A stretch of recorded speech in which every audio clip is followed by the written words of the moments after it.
How to fix Ticketmaster app login not working. Hello everyone, welcome to the video. In today's tutorial, I'm going to be showing you guys a quick and easy way to fix if you're having trouble logging in into your Ticketmaster app.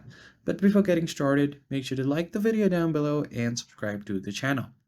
So the first thing you need to do is go ahead and open up your web browser and search for Ticketmaster. And if you already have the app on your phone, that's great. You can just go ahead and continue with the app and try to log in.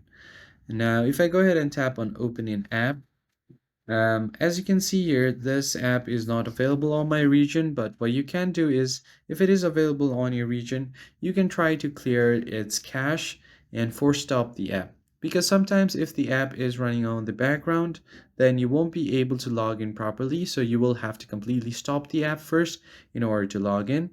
So go ahead and force stop the app and let me show you how you can do it. Go to your app info right here like this. And once you get to your app info, you can just tap on force stop like this. Then you can head over to your storage section and then clear out all of the storage. So clear cache first and clear all of its data. And then you should be able to log back in again. And that's how you can fix the Ticketmaster app login not working. I hope you found this video helpful. I'll see you guys on the next one.